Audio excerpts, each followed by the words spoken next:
বিষয় আছে যেগুলো মুখস্থ করতে হবে, তোমার ডোজ, বিভিন্ন ধরনের যে বিষয়গুলো সেগুলো কিন্তু মুখস্থ করতে হবে। আজকে আমি আলোচনা করতে চাই যে লোকাল এবং রিজনাল অ্যানেস্থেসিয়া। কারণ আমরা যে অ্যানেস্থেসিয়া আমরা বলেছিলাম, অ্যানেস্থেসিয়া সাধারণত তিন ধরনের হয়: লোকাল, মানে local, regional and general anaesthesia. তো লোকাল এবং রিজনাল যে অ্যানেস্থেসিয়াটা, এটা কি কেন করা হয় বা কিভাবে করা হয় সেই বিষয়গুলো একটা আলোচনা করব।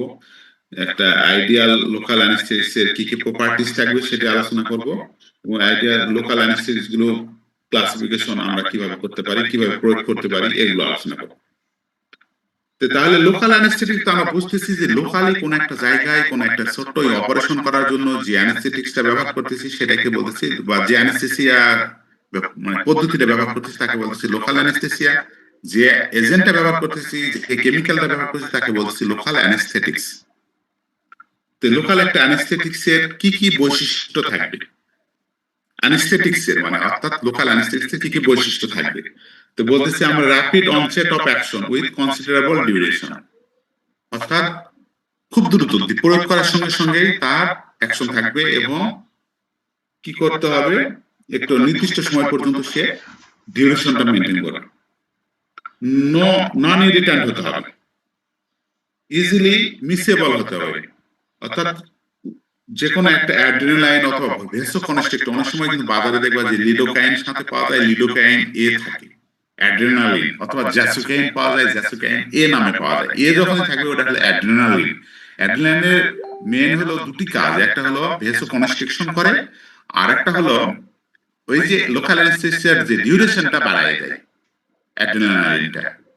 তো অ্যাড্রিনালিন কিভাবে ডিউরেশনটা বাড়ায়? কারণ সে লো অ্যাবজর্পশনের মাধ্যমে, যেহেতু ভেসেল কনস্ট্রিকশন হচ্ছে তাহলে অ্যাবজর্পশনটা দ্রুত হবে না, তাহলে ওই ওষুধটা ওখানে থাকবে বেশিক্ষণ ধরে, তাহলে ওখানে অ্যানেস্থেসিয়াটাও বেশিক্ষণ ধরে থাকবে। তাহলে অ্যাড্রিনালিনের অনেক সময় ভাইবাতে কিন্তু জিজ্ঞেস করে, what is the use of adrenaline with local anaesthetics. তাহলে অ্যাড্রিনালিনের দুটি কাজ, একটা হলো ভেসো কনস্ট্রিকশন করে, অর্থাৎ ব্লাড ভেসেলটাকে কনস্ট্রিক্ট করে, ফলে কি হয়, ব্লাড ওই ওষুধটা মানে ভেসো কনস্ট্রিকশন করলে যেটা সুবিধা হয়, তুমি যখন ইনজেকশন দিবা ওখানে ব্লিডিং কম হবে। আরেকটা কি কাজ, সে ওই যে লোকাল অ্যানেস্থেটিকের ডিউরেশনটা, যেহেতু অ্যাবজর্পশন ক্যাপাসিটিটা কমায় দেয়, ফলে তার ডিউরেশনটা বেড়ে যায়। তাহলে আমরা বললাম rapid onset of action with considerable duration. দুই নাম্বার বললাম no return to tissue or nerves when applied or injected, easily mixable with adrenaline, poor absorption from the injection site, significant depression of the sensory nerve ending। ঠিক আছে, এই হলো মূলত পাঁচটি বৈশিষ্ট্য। এখন এখানে বিষয় আছে কিছু বোঝার। লোকাল অ্যানেস্থেটিক প্রয়োগ করার ক্ষেত্রে, ইনজেকশন বা ইনফিলট্রেশন করার ক্ষেত্রে, এটা যেহেতু লোকাল অ্যানেস্থেটিক, এটা খেয়াল রাখতে হবে এটা যেন কোনোভাবে ব্লাড ভেসেলের মধ্যে না যায়। যদি ব্লাড ভেসেলের মধ্যে যায় তখন সেটা তো আবার সিস্টেমিক অ্যাকশন করবে। তখন কিন্তু লোকাল অ্যানেস্থেটিক যদি কোনো কারণে ব্লাড ভেসেলের ভিতরে চলে যায়, তাহলে কিন্তু সে টক্সিসিটি করবে এবং অ্যানিমেলটা মারা যেতে পারে। কারণ এটা লোকালি, অর্থাৎ তোমাকে স্কিনের নিচে দেওয়া হয়, সাধারণত মাইনর কোনো সার্জারির ক্ষেত্রে স্কিনের নিচে বা কোনো একটা নির্দিষ্ট মাসেলে ওই জায়গাতে দেওয়া হয়, কিন্তু দেওয়ার সময়, প্রয়োগ করার সময় একটু ব্যাক প্রেস করে দেখা হয় যে এটা কোনো ব্লাড ভেসেলের মধ্যে ওষুধটা যাচ্ছে কিনা। এভাবে এটা মানে প্রয়োগ করার সময় খেয়াল রাখতে হয়।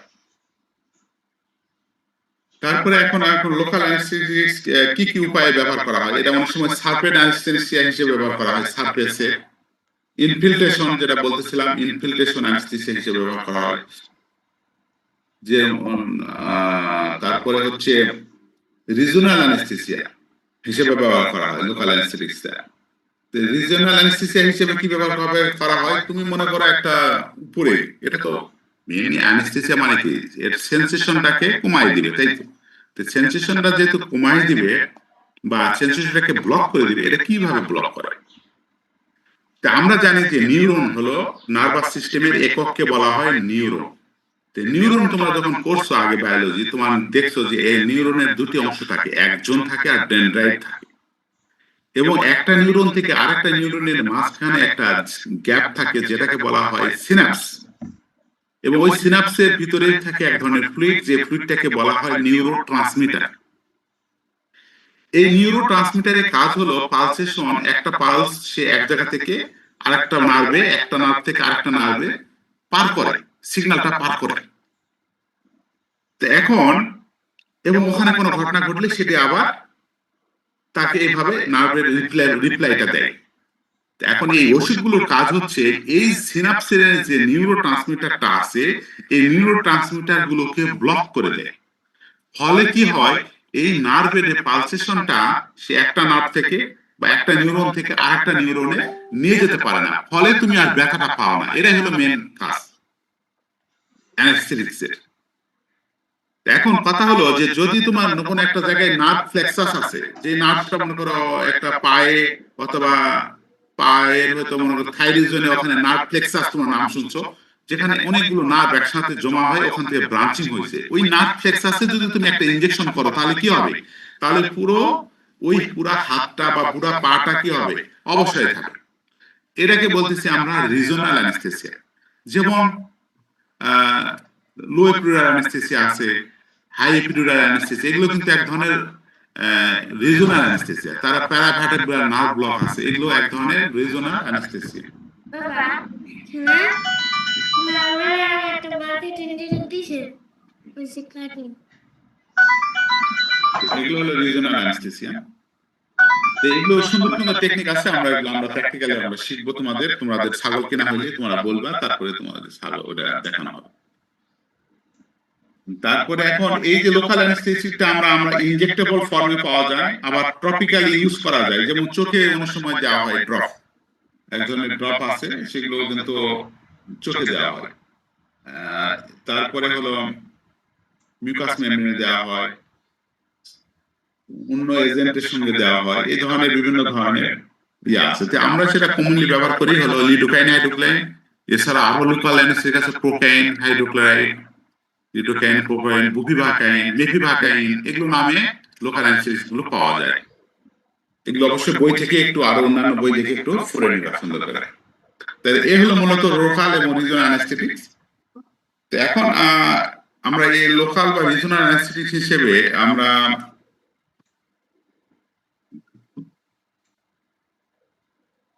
এগুলো ব্যবহার করলাম। তারপরে আমরা আসি যে মাসেল রিল্যাক্সেন্ট বলতে একটা বিষয় আছে, মাসেল রিল্যাক্সেন্ট। যে কোনো একটা অ্যানেস্থেসিয়া করার সময় একটা কারণ যদি মাসেল রিল্যাক্স না হয়, তাহলে কিন্তু ইনসিশন দেওয়া এবং ওখানে অপারেশনটা ম্যানেজ করা কঠিন হয়। এই জন্য মাসেল রিল্যাক্সেন্ট হিসেবে আমরা সাধারণত জাইলাজিন ব্যবহার করা হয়, জাইলাজিন মাসেল রিল্যাক্সেন্ট হিসেবে ব্যবহার করা হয়। এছাড়া মাসেল রিল্যাক্সেন্ট আছে হিসেবে আছে ম্যাগনেসিয়াম সালফেট আছে, সেটাও কিন্তু ব্যবহার করা হয়। যদি কোনো জায়গায় যে মাসেল রিল্যাক্স না করে, তাহলে সেক্ষেত্রে অপারেশন করাটা একটু কঠিন হয়। কারণ মনে করো একটা রুমিনে ইনসিশন দিয়েছো, কিন্তু মাসেল রিল্যাক্সেশন যদি না হয়, বা অথবা কোনো একটা গরুর হলো ইউটেরাসে ইনসিশন দিয়েছো, তাহলে মাসেল গুলো কনস্ট্রিক্ট করে থাকলে কি হবে, তোমাকে ইনসিশনটা বেশি বড় দিতে হবে। আর মাসেলটা যদি রিল্যাক্স হয়ে থাকে, তাহলে কিন্তু ইনসিশন কম দিয়ে তুমি অনেক বড় জায়গা, অনেক স্পেসটা বেশি নিতে পারতেছো। এর পরে আমরা আসতেছি pre anaesthetic agent. Pre anaesthetic agent মানে অ্যানেস্থেসিয়া করার আগে যে এজেন্ট গুলো ব্যবহার করে অ্যানেস্থেটিক্স এর ডোজটা এবং অ্যানেস্থেসিয়াটাকে সেফ এবং ইজি করা যায়, এবং সেটা যেন র্যাপিড রিকভারি করে, এই ধরনের বা এবং কোনো ধরনের যেন কমপ্লিকেশন তৈরি না হয়, এই ধরনের যে এজেন্ট গুলো ব্যবহার করা হয় সেগুলোকে বলতেছি pre anaesthetic agent. Pre anaesthetic agent অর্থাৎ মেন অ্যানেস্থেটিক্স প্রয়োগের আগে যে অ্যানেস্থেটিক যে কেমিক্যাল গুলো বা ড্রাগ গুলো ব্যবহার করা হয়, সেগুলোকে বলছি প্রি অ্যানেস্থেটিক এজেন্ট। তো যেমন মনে করো আমরা তোমাদেরকে মানে মানে সামনের ক্লাসে বলাবো, আলোচনা করব, সেটা হচ্ছে যে প্রি অ্যানেস্থেটিক এজেন্ট যেরকম তোমাদের মনে করো, আমরা হয়তো মনে করো কেটামিন হাইড্রোক্লোরাইড, এটা হলো মেন অ্যানেস্থেটিক, জেনারেল অ্যানেস্থেটিক্স এর একটা এজেন্ট। কিন্তু এর সাথে দেখবা যে আমরা অ্যাট্রোপিন ব্যবহার করতেছি, জাইলাজিন ব্যবহার করতেছি, অনেক সময় ডায়াজিপাম ব্যবহার করতেছি। এই যে এগুলো আগে ব্যবহার করতেছি, করলে মনে অ্যাট্রোপিন ব্যবহার করি। অ্যাট্রোপিন ব্যবহার করলে কি হয়, অ্যাট্রোপিন সালফেট ব্যবহার করলে এটা হলো মূলত প্যারাসিম্পাথোলাইটিক ড্রাগ। প্যারাসিম্পাথোলাইটিক ড্রাগের কাজই হচ্ছে যে কি করে, এরা হচ্ছে স্যালাইভেশন কমায় দেয়, মানে অর্থাৎ স্যালাইভেশনটা কমায় দেয়। এবং আরো একটা কাজ হলো যে এটা হলো ওই ভুলে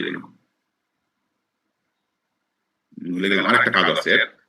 অ্যাট্রোপিন সালফেট এটা হলো হার্টের যে মাসেলটা সেটাকেও রিল্যাক্স করতে সাহায্য করে।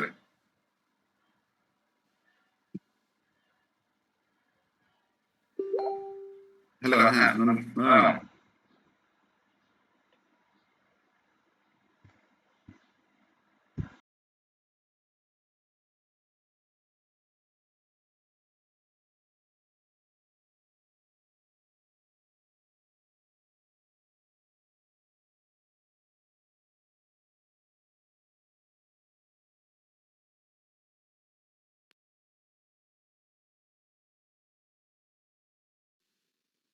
প্রি অ্যানেস্থেটিক এজেন্ট গুলোকে আমরা সাধারণত চারটি ভাগে ভাগ করা যায়। একটা হলো anti cholinergic drugs, morphine and it's substitutes, তারপরে সিডেটিভ অর ট্র্যাঙ্কুলাইজার, আর হলো নিউরোলেপটিক অ্যানালজেসিক এজেন্ট।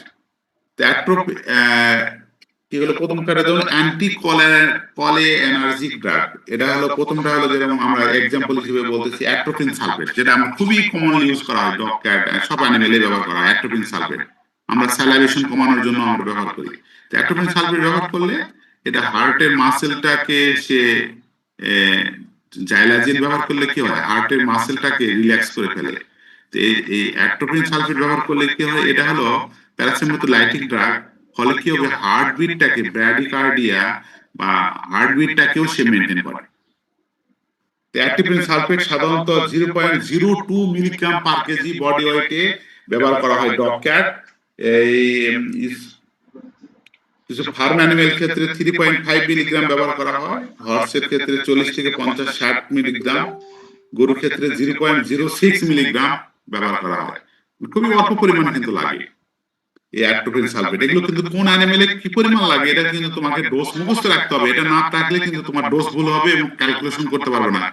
ডোজ ক্যালকুলেশনের কিছু ফর্মুলা আছে, আমি আগামী দিন শিখাবো, আগামী অথবা পরশু দিন বা একদিন পরে নেক্সট ক্লাসে শিখাবো যে কিভাবে ডোজগুলো ক্যালকুলেশন করতে হয়। তারপরে আছে অ্যাট্রোপিন সালফেট, আছে হায়োসিন, আছে গ্লাইকোপাইরোলেট আছে। হায়োসিন এবং গ্লাইকোপাইরোলেট এগুলো সাধারণত আমাদের দেশে কমন না, পাওয়া যায় না। অ্যাট্রোপিন সালফেটটাই কমন পাওয়া যায়, যেমন অ্যাট্রোভেট, প্রোপেনভেট এগুলো নামে পাওয়া যায়। তারপরে মরফিন এন্ড ডেরিভেটিভস। মরফিন তোমার নাম শুনছো যে মরফিন, এগুলো মরফিন হলো ওই যে মরফিন দিয়ে কি করে মানুষকে ওই যে অজ্ঞান করে ফেলে, ওই ধরনের মরফিন ডেরিভেটিভ এগুলো যেগুলো আছে সেগুলো হলো ফেন্টানিলটা খুব গুরুত্বপূর্ণ, এটা খুব ভালো একটা ওষুধ। কারণ মেথাজোডোন, তারপরে মেফরমেডিন হাইড্রোক্লোরাইড অথবা পেথিডিন, যেটা পেথিডিনও অনেক সময় পাউডার ফর্মে পাওয়া যায়। তো এগুলোর ডোজ তোমাকে একটু মুখস্থ রাখতে হবে উদাহরণ সহ। সিডেটিভের মধ্যে হলো প্রোমিথাজিন ডেরিভেটিভ বা হাইড্রোক্লোরাইড, এর মধ্যে হলো ক্লোরপোমাজিন হাইড্রোক্লোরাইড, ট্রাইফ্লোমাজিন হাইড্রোক্লোরাইড, তারপরে হচ্ছে তোমার প্রোমিথাজিন হাইড্রোক্লোরাইড। এগুলো হচ্ছে তোমার হচ্ছে সিডেটিভ বা ট্র্যাঙ্কুলাইজার ড্রাগ, যেগুলো এগুলো ব্যবহার করা হয় অ্যানেস্থেসিসের জন্য। তো প্রোমিথাজিন হাইড্রোক্লোরাইড তোমার যে ফেনাগান সিরাপ খাও না, অনেকে তোমার খায়, অনেকে যারা সর্দি কাশি হয় এগুলো খায় ফেনাগান সিরাপ, ওটা খানে কিন্তু প্রোমিথাজিন হাইড্রোক্লোরাইড আছে। এটা খাইলে এই জন্য মানুষের ঘুম ঘুম লাগে। তো একটা অ্যানিমেল মনে করো খুবই ফেরোসিয়াস, তাকে যদি তুমি একটু এই ঘুমের ওষুধ আগে খাওয়াই দাও তাহলে কি হবে, সে একটু অনেকটাই দুর্বল হয়ে গেল। তো তাহলে কি হবে, তোমার এই মেন অ্যানেস্থেটিক্স এর ডোজটা কম লাগে।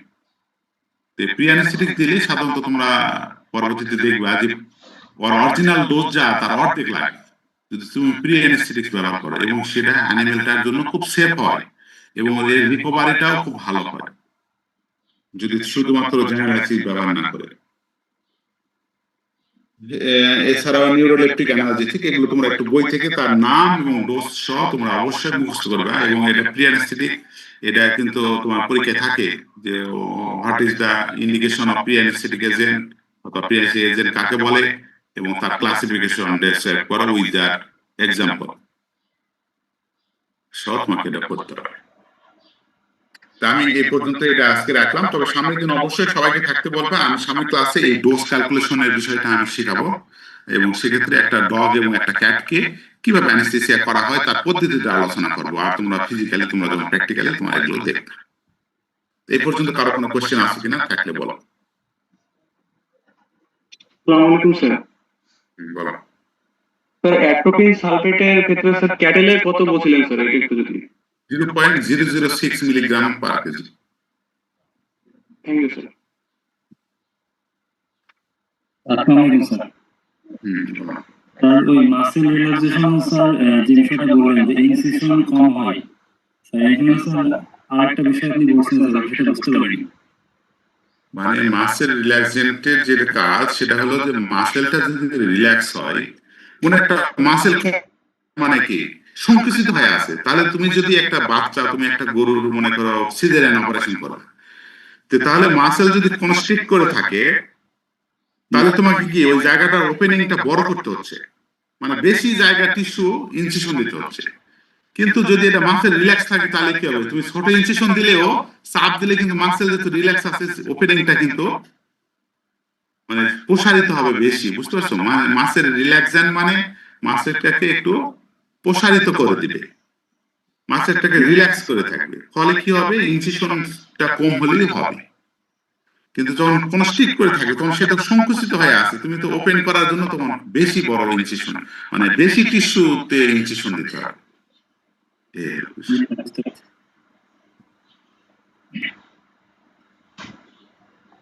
আর কারো কোনো কোশ্চেন?